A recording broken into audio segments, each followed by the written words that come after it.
Hello and welcome back to the Two-Sat Show, where we cut through the noise to bring you pure signal on all things Bitcoin.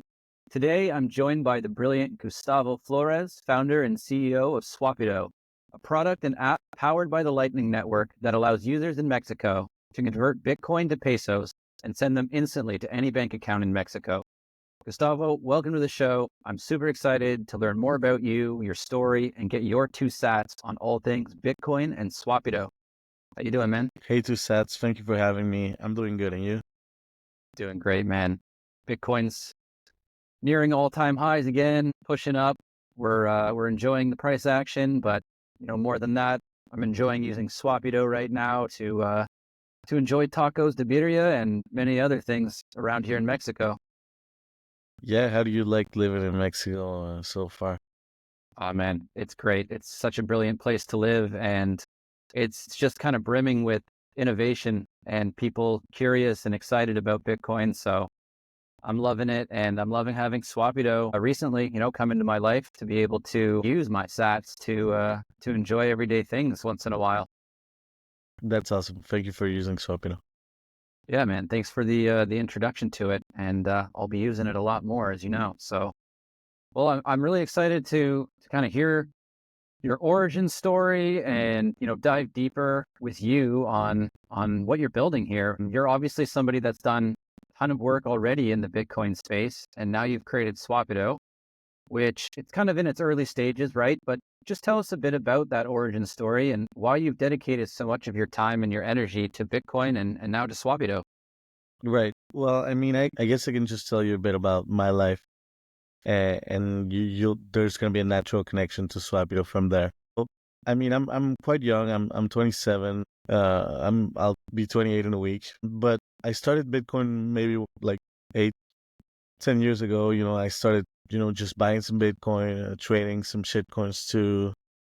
And I got lucky, to be honest. I didn't get, I wasn't sure of what I was doing. And to be honest, back then it was harder to understand what you were doing, right? There wasn't as much education or resources as there are today.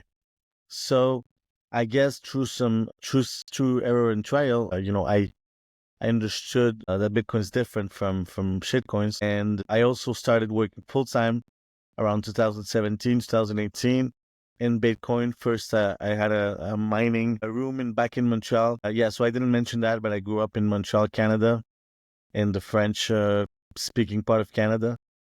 So we started with a Bitcoin mine. It wasn't the best because around the time we launched it, it was the time where, the price had peaked around 20,000. So I guess it's really a bad idea to launch a mining company at the start of a bear market. I'd rather do that towards the end of a bear market. But that still kept me going after that. I launched another startup called Verify, and Verify was more successful. With Verify, we were one of Canada's only Bitcoin only exchange. There was always Bull Bitcoin, but Verify was a white glove service on top of the exchange. So not only we would help you buy Bitcoin, but we would help you set up your wallet so that you're sure you can be in your own Bitcoins in your own self custody. Would help you use Wasabi or other tools for your privacy or your security, right? At some point, we started working at Bull Bitcoin through a deal that was an acqui-hire. So we just got hired at Bull Bitcoin, and I worked there for a while too. After that, I worked at Wasabi, which was a CoinJoin wallet, which is still operating, but in a different way. It's not a company anymore. Then now I still write the Bitcoin Optech newsletter, which is a weekly technical Bitcoin newsletter, where we talk about news around protocol updates, new technologies, updates to the Bitcoin core software, and things like that. I guess my story around Swapido is extremely related to my moving to Mexico. When, as you know, there was a COVID lockdowns were pretty harsh in Canada. At that point, I was tired of living in Canada. I couldn't handle not being able to get out of my house after 8 p.m. or risk getting fined $2,000. Seeing Mm. childhood friends or family become completely crazy. So, and I knew there was Bitcoiners out there, in other countries that weren't living this tyranny, So we went to Costa Rica, we went to Mexico, we settled on Mexico Costa Rica was a great choice too, but I like Mexico better. And when I moved to Mexico, I found that there wasn't as much adoption regarding Bitcoin in Mexico as there was in Canada, Also, it seemed like the Bitcoin only ideas weren't even existent in Mexico, There's like a few platforms that are like shitcoin casinos, but that's about it.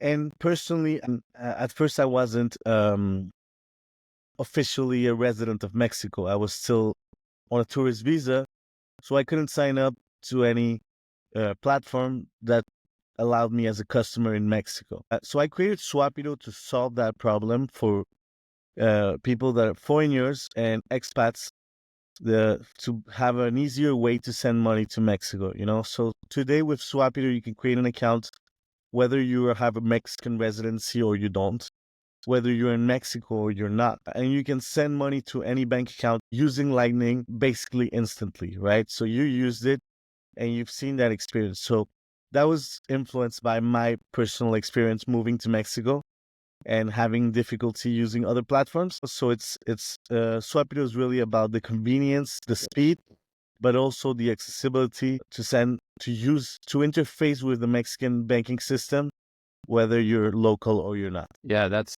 brilliant. I think that's the best way to make a product, in my experience, is solving a problem that you yourself have, right? Is to build the service or the product to solve the problem that you face in your everyday life. So that makes a lot of sense as to the origin story. So you're a dev yourself, or there's a dev working on the team? I've been a dev before. I don't work as a dev anymore. So I have two devs with me who'd rather stay anonymous for now. But yeah, I got a lot of help on that. Awesome. Yeah. And I did use the product and loved it. I thought it was very easy, very straightforward, very fast, and I loved it. And so just for everybody listening that they're not in Mexico or they haven't tried the app yet, just walk us through, like, what does it look like from onboarding to spending your sats on tacos or something for the first time? What does that look like? Right. Well, okay. So first of all, you create an account as any app you would, either with an email or with a Google signing with Google. I like that. It's easier to just use signing with Google. And then you got a KYC. Unfortunately, this is the first question we always get, right? Is it KYC? So Of it's course. KYC. Is there an amount that's not KYC? Unfortunately, Mexico is one of the strictest country in the world regarding KYC. You need KYC for any transaction that involves banking over like $20 a month. There's basically no KYC tier. In Canada you have a under $1,000 it can be no KYC in the US as well, but not in Mexico. So it is KYC. We manage the KYC ourselves. For now, we don't outsource it to another company. We'd rather keep the process in-house. We ask for proof of ID. It can be any country except if you're a resident of the United States. So if you're actively living in the United States, you cannot sign up to Swapido. If you're a citizen of the US, but you live in another place, that's fine. So as long as you don't live in the US or you're from a sanctioned country, if you're North Korean, of course, we cannot take you. So we have to comply with some, global financial laws, Sure. such as sanctions. And we also don't have licenses in the US, so we cannot take US residents. Anyway, so you complete the KYC. It takes about 2-3 minutes if you have your ID ready with you. And then you can and you don't have to have your ID with you. If you have a picture of your ID saved up in your phone, you can use that. It doesn't force you to use the camera. You can just upload a file. And then we verify the KYC. That usually takes a few minutes because we're always there watching the notifications. And once you got an account verified, you go to the page of the app. It's a very simple interface. There's one field which is enter the amount you wish to send in pesos. So, for example, you enter 1,000 pesos, and then you get asked to which recipient. And recipient is just someone's name and someone's bank account number, which we call clave in Mexico. So you enter their name and their bank account number, You can save that recipient so that for later use, you can just have it as default or in a drop down list so you don't have to enter it every time. And then you click on create order. That will show you a Lightning invoice. It's a Bolt 11 standard invoice, which works with every Lightning wallet. You copy that or you scan the QR code. You pay with your Lightning wallet. And once you make the payment, it usually takes about 2 seconds before it's detected. And it takes maybe 5-10 seconds before it's received in the bank account. And that's it, and then that's like the first time you use it. The second time you use it, if you're just sending to the same bank account, it will be selected as default. You will just enter the amount, you'll pay the invoice, and that's it. And that's how you use Swapido. Super easy and straightforward. I think that is kind of making it uniquely positioned, not just being for local Mexicans, but for nomads as well, right? Having that access for people like myself and yourself that are not from Mexico, but are living in Mexico and just wanting that versatility to be able to transact in Bitcoin, spend their sats however they feel. One thing, like I did a video with you guys, for you guys, of that experience and got a lot of love, but we did get a little bit of pushback from the maxis out there. And that's really where I want to kind of take this podcast a little bit is down that route, right? We got some pushback saying, you know what, why don't you just spend your dirty fiat? Why are you spending your sats? That's not orange pilling anybody. That's not, helping bring Bitcoin adoption, which I know we both have very strong feelings about that's not the case. Talk to me a bit about how you see that. Like, I see it as education, right? Like that gives us a foot in the door to begin speaking about Bitcoin if the merchant is open. They don't necessarily have to even know that they're getting Bitcoin, but it does open the door for conversation about what Bitcoin is and why they might actually want sats and not just pesos. Right. Well, first of all, personally, I get paid in Bitcoin. I don't even have any financial credit. If I had a ton of fiat credit, maybe I'd spend fiat. But since I quit my fiscal residency in Canada and I don't even have like credit accounts in Mexico, I don't even have access to fiat credit unless I would put my Bitcoin as collateral in custody of someone else. But I don't want to do that.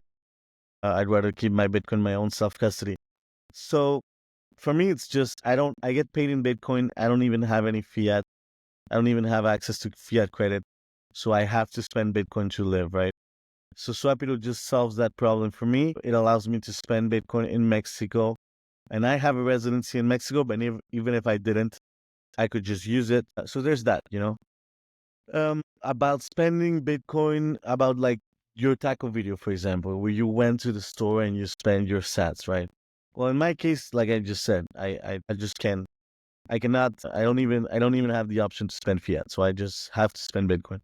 But maybe someone else has fiat, and well, the way I see it is exactly that. Like you said, it's about education. Okay, so a lot of people.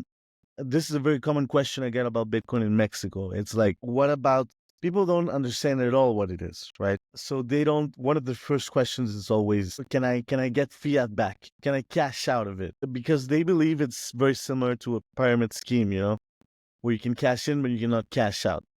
So just showing them that you can cash out is a big step towards building trust for Bitcoin with people that have no idea what it is. And it's also a very good conversation starter about that, So there's that, there's the fact that it builds trust towards Bitcoin for people that are not very well educated about that. There's the fact that it's an open conversation started that allows me to, every business I go and I pay with bank transfer, I tell them, hey, by the way, I just paid you in Bitcoin. There's a company, Swapido, that did the conversion, but personally, I just spend Bitcoin and you receive fiat, I also think it's a way, it's easier to convince them to accept Bitcoin if they don't have to hold on the Bitcoin as Bitcoin risk. It's like, hey, tomorrow, if you have customers that want to pay you in Bitcoin, you can accept them and you don't even have to deal with the Bitcoin. You can just take the fiat to your bank account and it makes no difference to you. It's easier to convince them of this.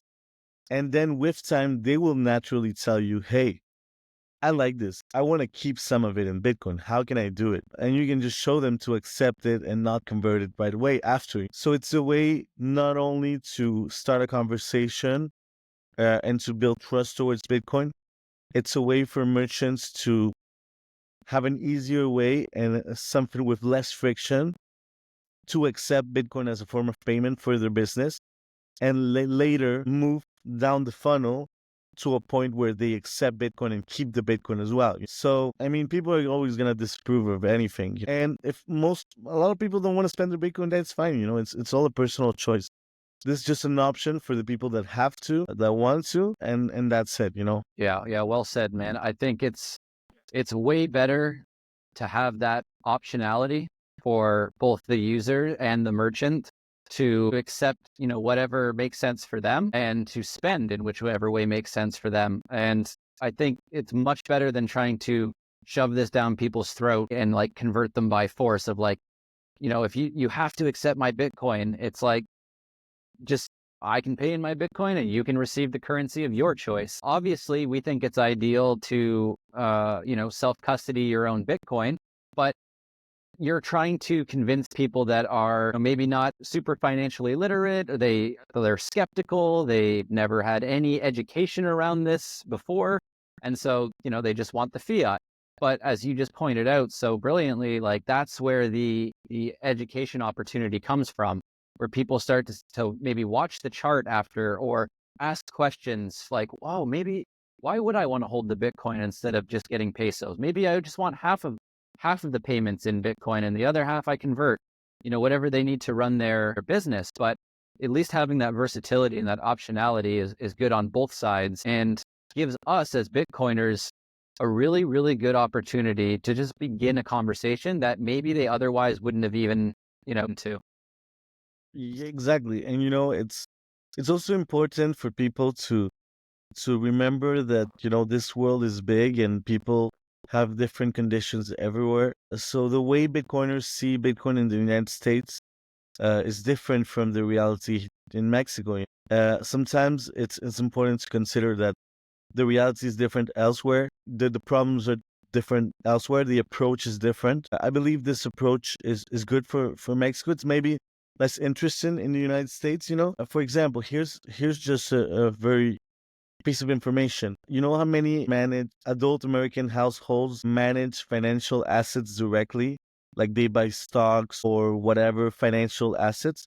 About 60. So more than half of the American households deal with financial assets. You know how many Mexican adult households deal with financial assets directly? Because their pension fund deals with financial assets, fine. But how many directly? About 2%. Okay. Wow. So this just shows you that that there's a big gap, where like most Americans have dealt with financial assets. They understand what stocks are. Most Mexicans have absolutely no idea where to begin when dealing with a financial asset. They don't even trust it. So there's a big gap right there. And that itself shows how much the reality differs. So the approach has to be different.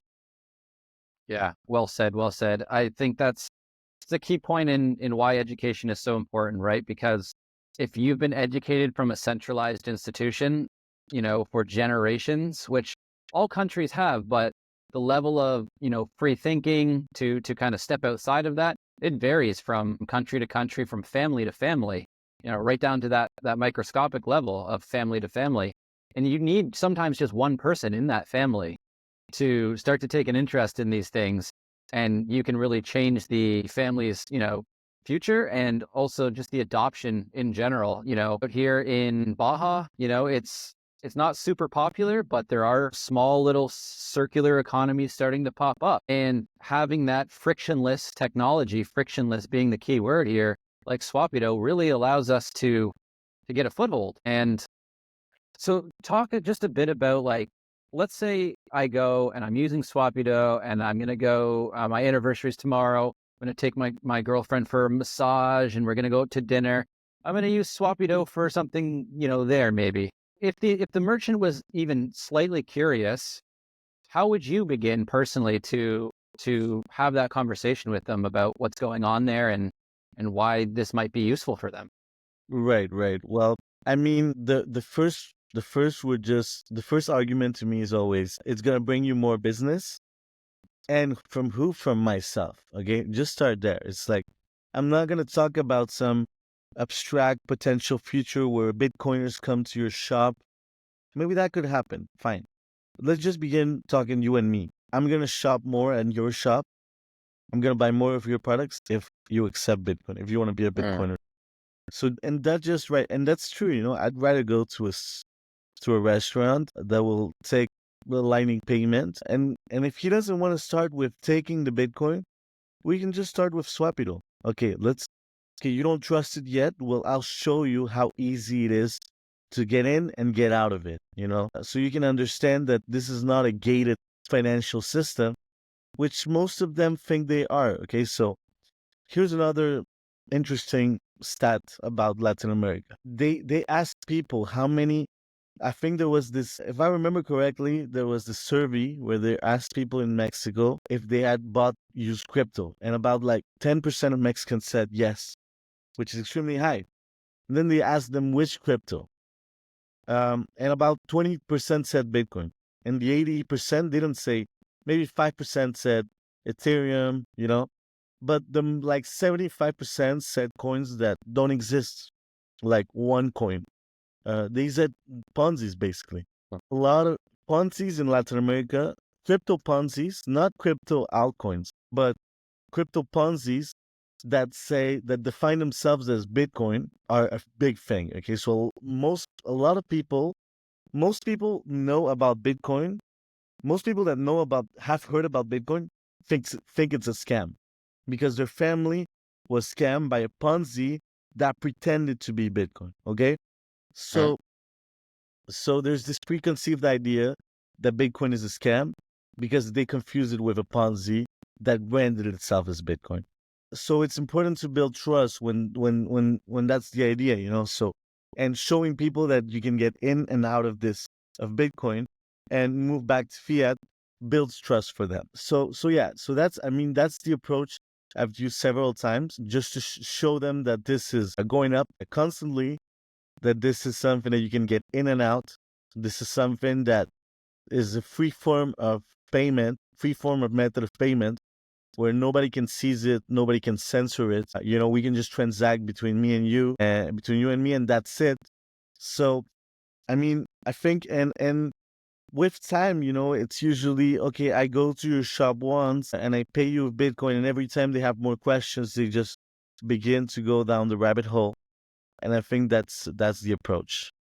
Yeah, and from my experience in Latin America, not just Mexico, but Latin America in general, a handshake, familiarity, face-to-face interaction, that's sort of the bread and butter of building trust and community, right? It's like people, they go to the same taqueria over and over and over. That's their favorite spot for pastor. That's their favorite spot for birria. It's about building that trust and that relationship. And so, yeah, just being able to say, hey, look, if you accept Bitcoin or Swapido transfer, I'm going to be giving you a lot more business, and not some abstract thing like you were saying of like, oh, maybe all the Bitcoiners that come here will just seek you out. Could very well happen, right? That could be an angle for a lot of merchants, a lot of businesses to market and promote over time once they understand Bitcoin better.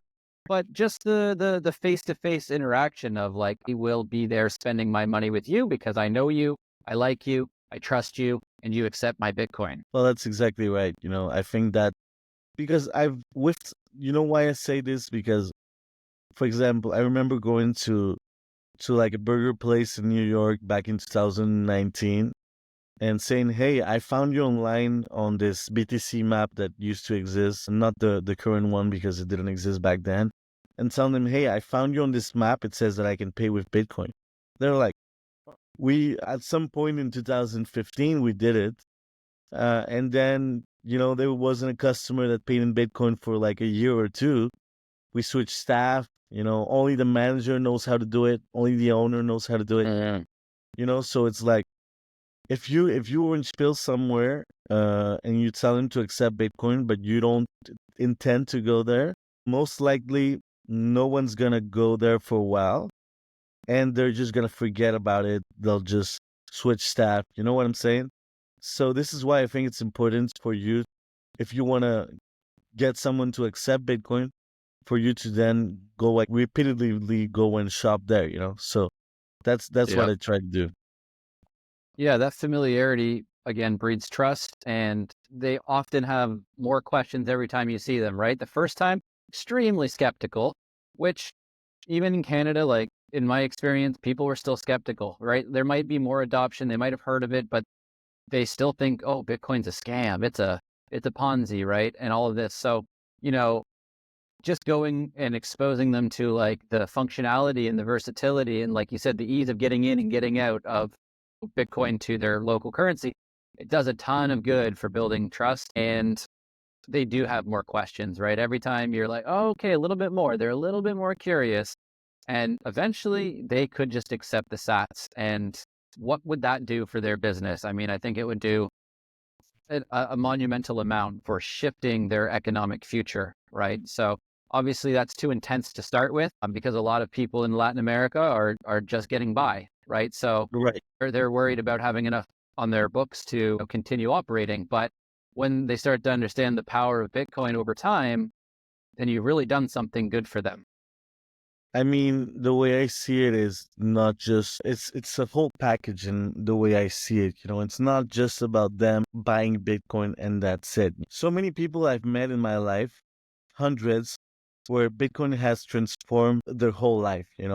Not just the way they save or invest, but the way they approach education as well.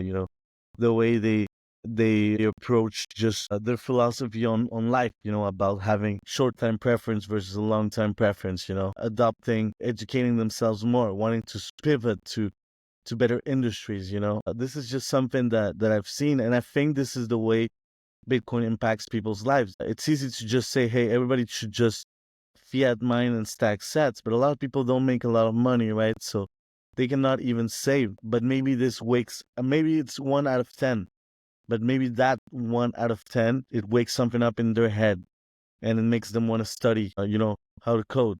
And then they can get a job coding and then they can save. Or maybe they can sell that to their children and their children can educate themselves and then they can save and invest in Bitcoin. So that's the way I see it.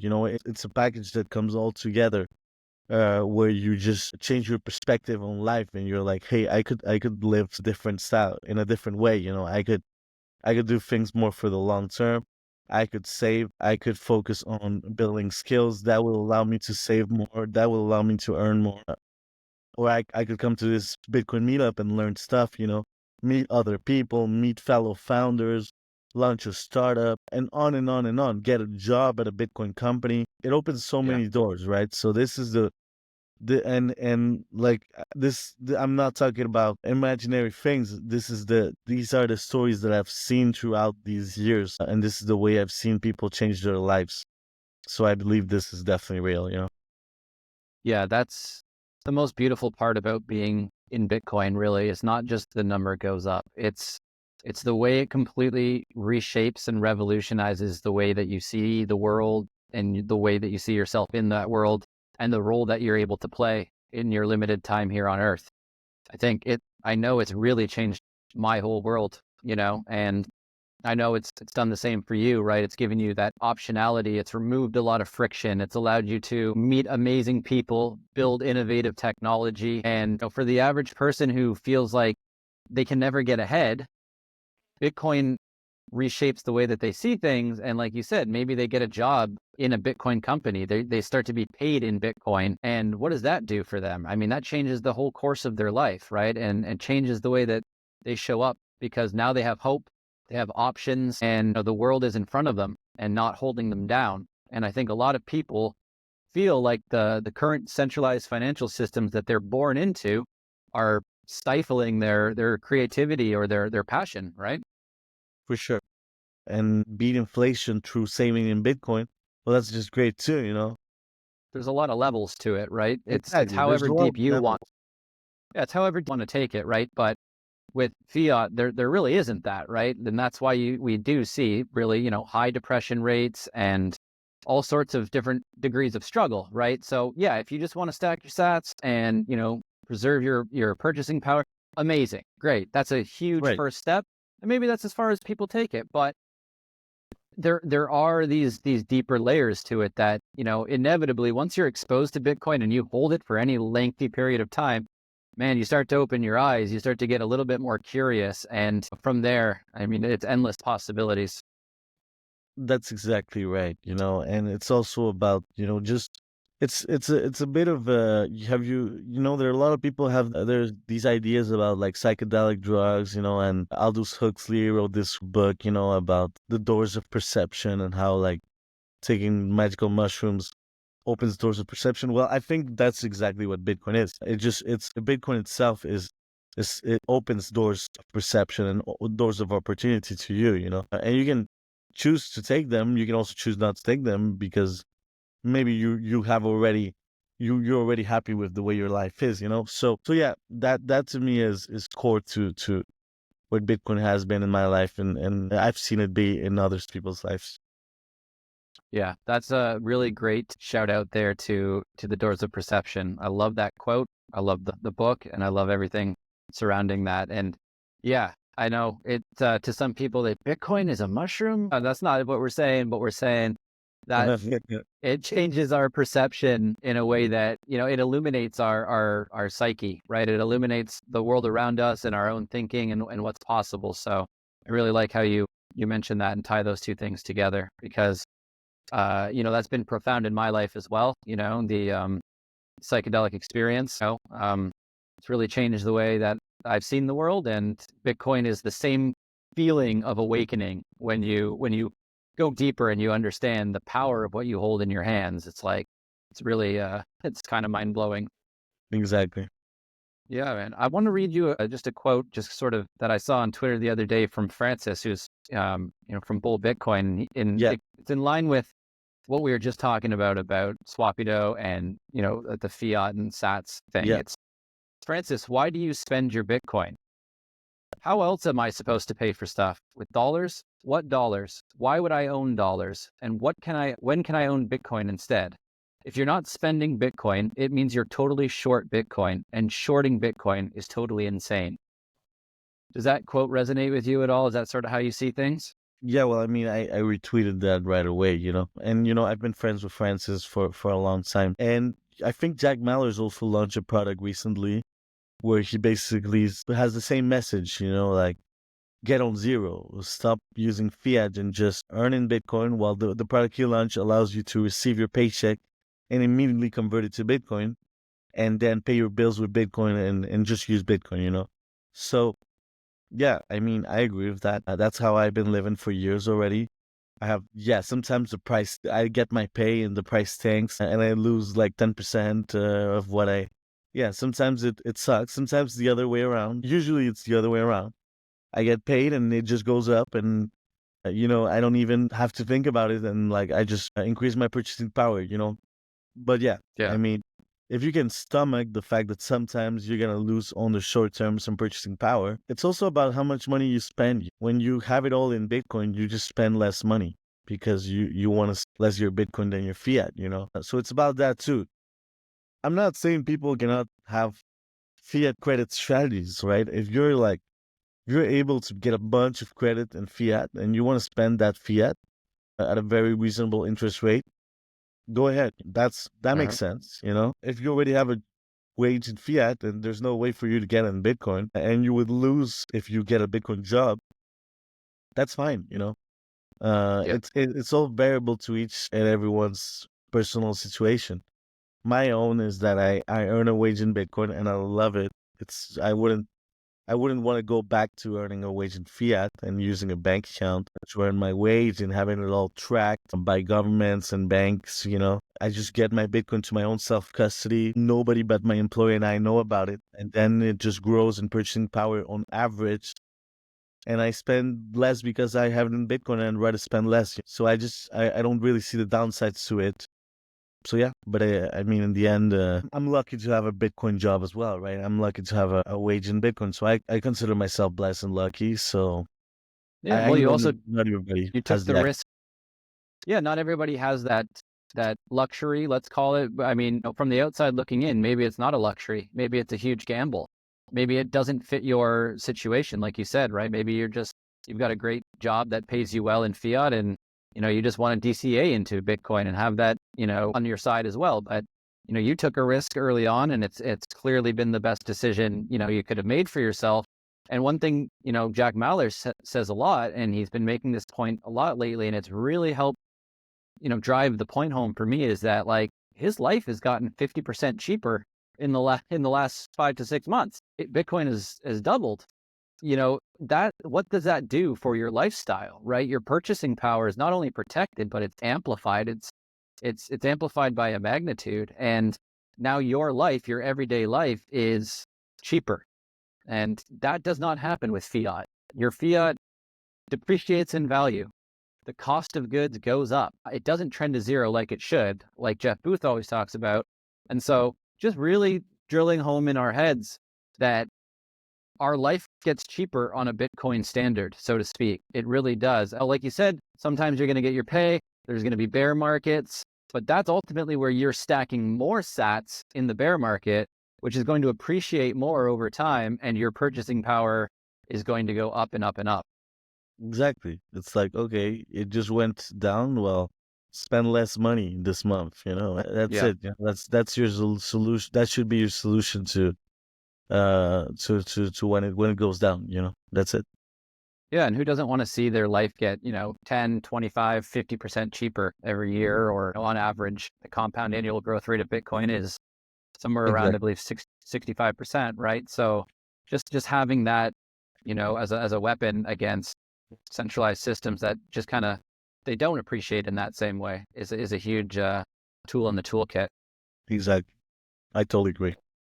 So tell me a bit about some of your biggest challenges, living on Bitcoin, building on Bitcoin, and then building innovative tech like Swapido. Have you had any major hurdles? Right. Well, I mean, first of all, living on Bitcoin, the main challenge is getting used to Bitcoin going up and down, So, you learn to spend less money, getting used to that like frugal lifestyle, getting used to not caring about market trends. I don't really feel anything anymore at this point. I know there's some guys joke, but it's true. Like I don't really Bitcoin goes up, I don't really feel anything about it. Or it goes down. Sometimes I do, Some I was like, I could have stacked more sats. It went down right when I was gonna, like the day after I got my salary. It's like, yeah, sure, but you learn to just stomach it better. You learn to care about the short term variations less. So I think that's been a challenge, but there's solutions to that. But in the general, it's mostly positive than negative. Then about building on Bitcoin, building Swapido. Well, the main challenge is the legal, the KYC, the licensing, the providers, the banking. That's like the biggest challenge out here. So Mexico's a very strict country. So far, I only have an off ramp, which is not people. I'm not selling Bitcoin or selling cryptocurrencies. So there's little regulation attached to that. But I want to launch an on-ramp because I believe it's very important for people to stack sats. That's the main mission. Yes, I agree. But to get there, it's a very challenging road everywhere, and particularly in Mexico. Okay, so little Mexican legal Bitcoin crash course in Mexico. Exchanges aren't regulated at all. Every financial company is prohibited by the central bank from using Bitcoin with consumers. Okay, so you cannot be an exchange, and you cannot be a Mexican company and be an exchange. As simple as that. But you can be a foreign company and offer Bitcoin crypto services to Mexicans. Yes, you can do that. There's no limits on what a foreign company can do because the service happens outside of the country. Okay. But however, you gotta register as something called a vulnerable activity. So Mm. unregulated businesses are still tracked with fiscal authorities. So it's like you gotta sign, you gotta tell the IRS, hey, by the way, IRS, the other government agencies are not regulating me, so nobody's overwatching me, but you wanna overwatch me, so I gotta register with you. So as a foreign crypto exchange that's offering services to Mexican, you gotta register with the Mexican IRS, the SAT, as a vulnerable activity because as Wow. an unregulated activity, and then you gotta make. So we're in the process of doing that. We're in the process of getting our license in El Salvador to offer uh, Bitcoin exchange services to Mexico and eventually other countries. We're in the process of registering it as a vulnerable activity in Mexico as well with the Mexican IRS. That's going to take a few months. And when we do that, we're going to be allowing people to stack sats to buy Bitcoin in Mexico with Swapido as well. So that's Amazing. the plan. And that's the challenge. The main challenge here is that it's also the provider accounts, the banking accounts, because they are very regulated too. So they ask you a ton of questions.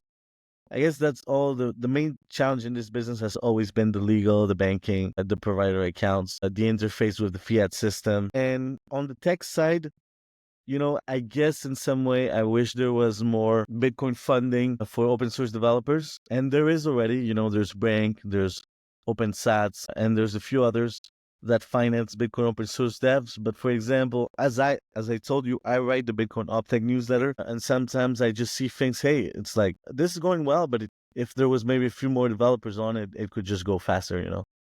Sure. So yeah, so that's I guess another challenge. But yeah, I mean that's that, and also the last challenge I guess, and I guess something we all got to deal with is keeping focus on a bull market.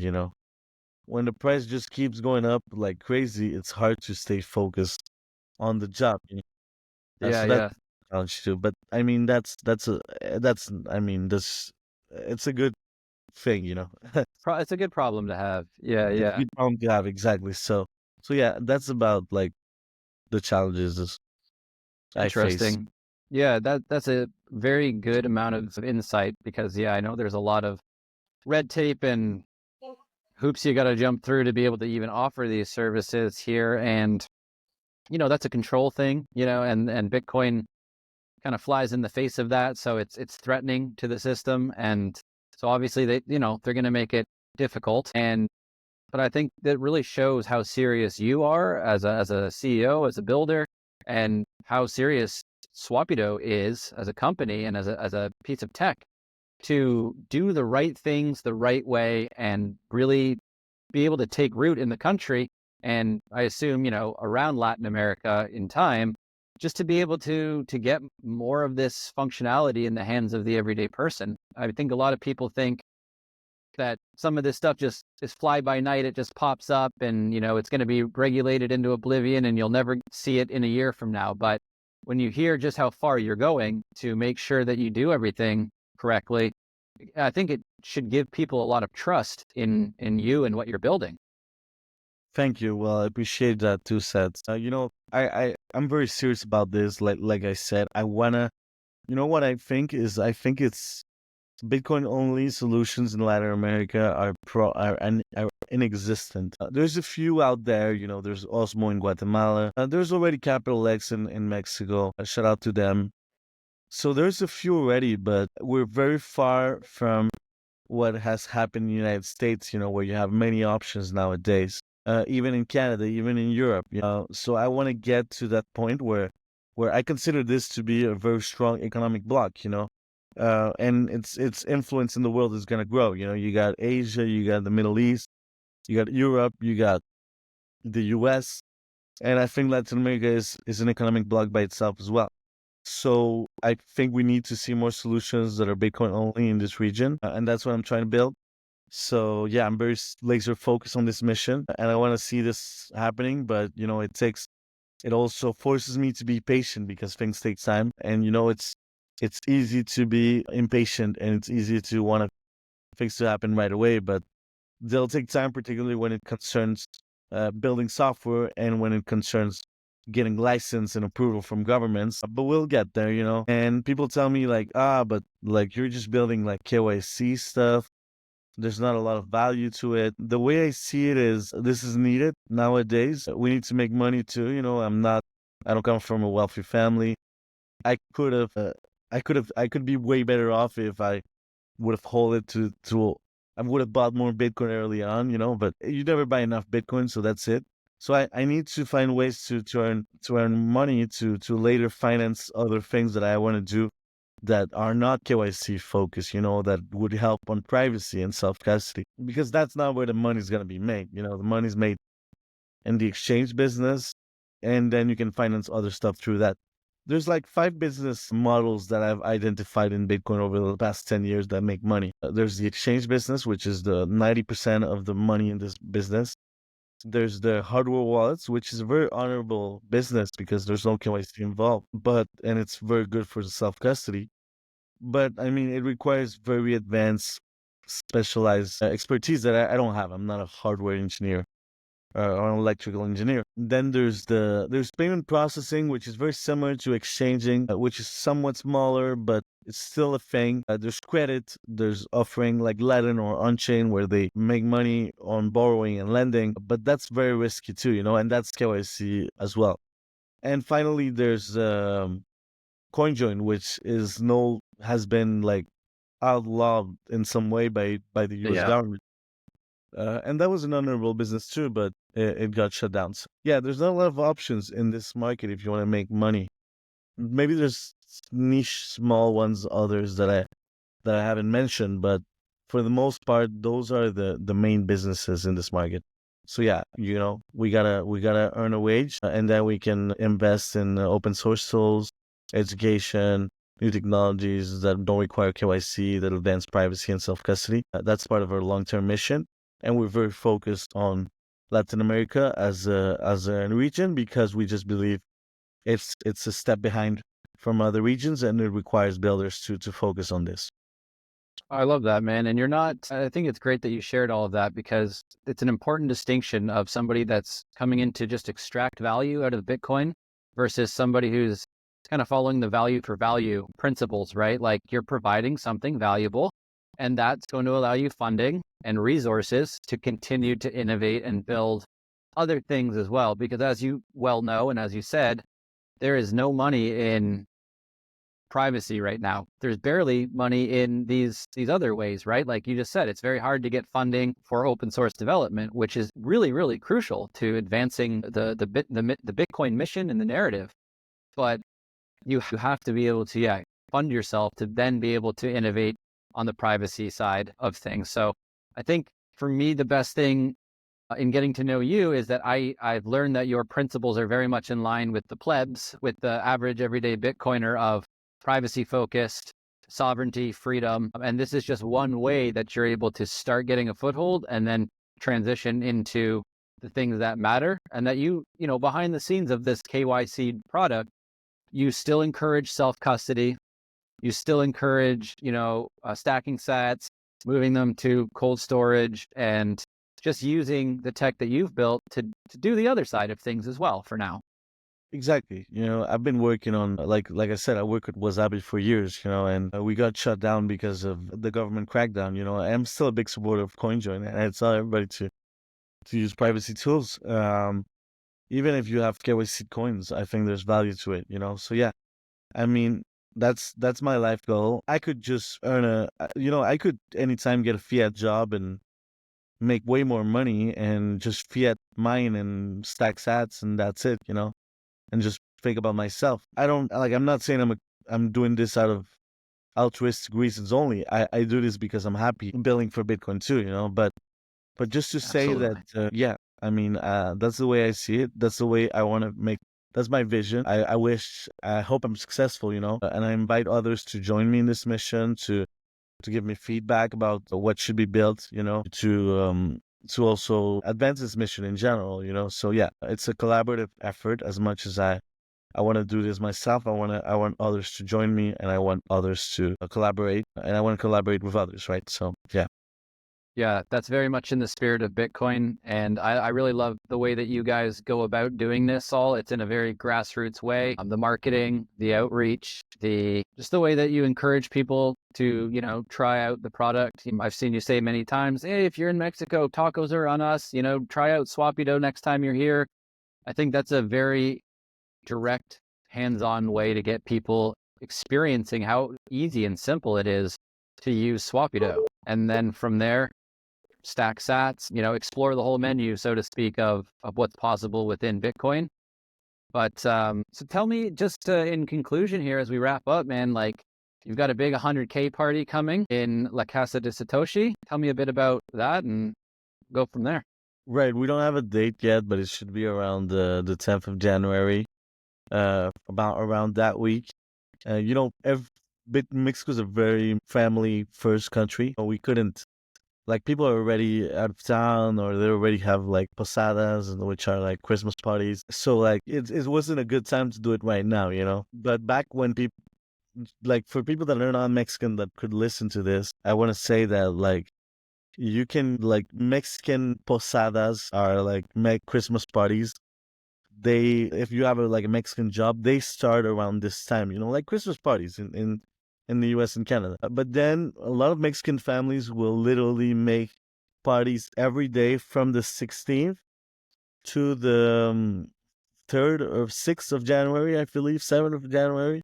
So almost around like 2-3 weeks, they make parties every day, officially from the 16th to the 25th. And there's like 2-3 days off. And then there's New Year's, and there's the, I don't know how to call it in English. The kings came, the Roi Oh Mage, yeah. the magical kings came to visit Jesus. So that's like celebrated in Mexico to this day too. Yeah. So anyways, just to wrap up, to say that we're gonna do it when people are back in the city, when people are off with like family parties and commitments, which should be around the 10th of January. We launched like a little tweet that said if we reach this number of likes, we're going to pay the beers. It hasn't reached that yet. We're still giving more time for that. We hope it does. We want to pay people's beers. We made our own beer as well in Swapido. It's called the Swapichela. It's pretty good, actually. It was just a meme at first, it was like, hey, let's make our own Bitcoin beer, the beer of the Mexican Bitcoiners. And we did it, and it's pretty good. So we'll have that at that party. And if you want to join us, you're welcome to. As soon as I get more details, I'll let you know.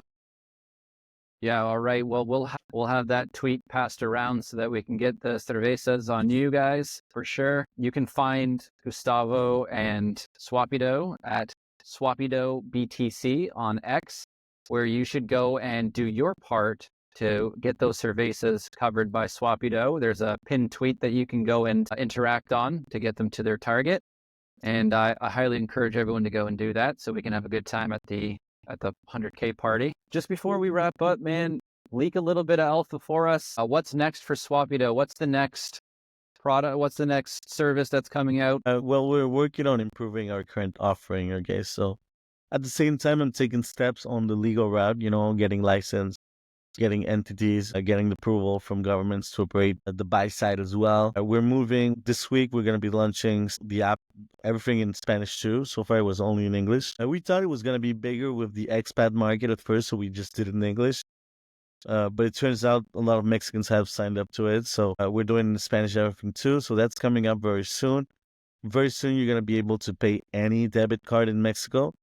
Not just the clave, because some people don't know their clave by heart, don't have it at their hand, but they have their debit card, right Wow. there. So you could just ask someone a debit card, enter the number in Swapido, and pay any debit card in Mexico, and any phone number that's linked to a bank account that's coming out soon. Well, those are like the next steps that are coming out very soon. But like over the next few months, we'd like to allow people, as soon as we have like the regulatory approval, we'd like to have people buy Bitcoin on our platform. We'd like to have an OTC, high net worth individual white glove service, so you can buy bigger amounts or sell bigger amounts and get like a white glove service that comes with it, where we help you set up your wallet, or we just teach you about anything you want us to teach you about regarding Bitcoin. We want to allow you to pay your services in Mexico with Bitcoin. So Wow. there's a whole roadmap. There's things that, like I told you, are coming out in this month, and some things will take longer. But everything that I mentioned should come out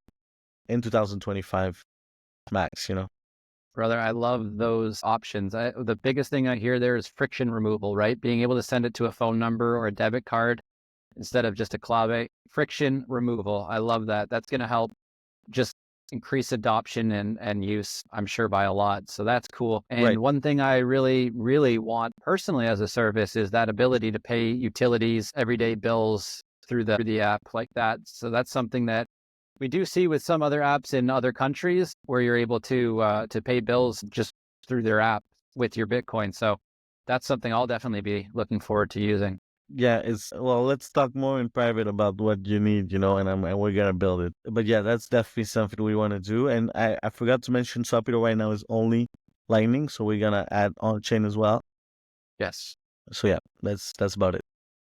Fantastic, man. Well, thanks so much for giving us your two sats on all of this stuff, all the Swapido Alpha and Bitcoin. It's been great learning about your history in Bitcoin and how you're really pushing the industry forward.